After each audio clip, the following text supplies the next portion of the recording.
세계 경제 성장에 제일 많이 기여하는 나라는 어디? 아마도 미국을 떠올렸겠지만 정답은 중국! 2028년까지 세계 GDP에서 중국이 차지하는 비중이 22.6%로 압도적 1위를 차지할 거래. 그런데 요즘 중국이 뒤숭숭해. 작년 5월까지만 해도 중국의 소비 생산 지표는 성장세를 나타냈어. 엔데믹 이후 리오프닝으로 경제가 살아났구나 싶었지. 그런데 그 이후로 시장 전망보다 낮은 실적이 나오고 있어. 국제 분쟁으로 생각보다 수출이 늘지 않고 청년 실업률은 높아지고 지방정부 부채 문제까지 불거지면서 사람들이 돈을 쓰지 않게 된 거야. 그래서 이러다가 중국이 더블딥에 빠지는 거 아니야? 하는 우려가 커지고 있어. 더블딥? 경제는 원래 회복기, 호황기, 후퇴기, 침체기가 반복하며 순환해. 한마디로 나빠질 때도 있고 좋아질 때도 있다는 거야. 그런데 상황에 따라 패턴이 달라. 먼저 우리가 좋아하는 V, 안 좋던 경기가 바닥을 찍고 나서 빠르게 회복하는 걸 말해. U자형은 올라갈 듯 안 갈 듯 살살살 오랜 시간에 걸쳐 회복하는 거야. 그런데 올라가는 척 하다가 다시 꼬꾸라지는 경우도 있어. 그래프로 표현하면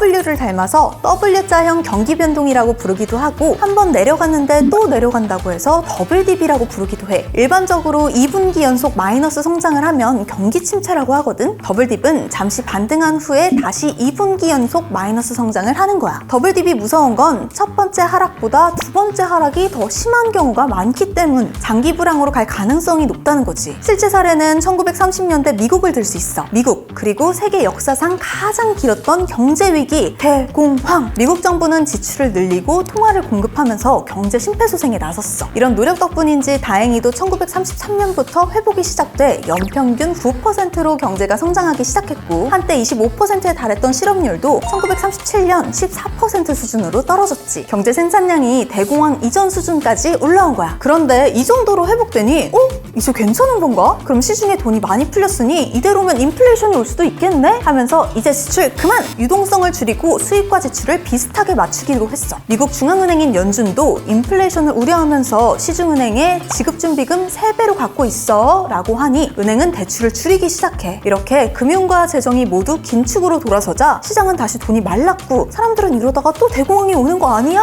하는 우려에 경제는 다시 꼬꾸라졌어. 이렇게 더블딥이 오면 특히 자영업자, 소기업인이 죽거나 불황이면 경기가 살아날 때까지 버틸 자금이 좀 있어야 하는데, 은행이 유동성 확보를 하기 위해 대출을 줄이니까. 대기업은 재무 구조도 담보 제공 능력도 좋으니 이런 상황에서 대출이 가능하잖아? 하지만 자영업이나 소기업인들은 금융권에서 자금 수혈받기가 어려운 거야. 그래서 사채를 쓰거나 집을 담보로 간신히 자금을 조달하지. 이렇게 힘들게 버티는 중인데 펀치가 한 번 더 날아온다? 바로 부도, 파산으로 이어지는 거지. 이제 왜 더블딥을 무서워하는지 알겠지?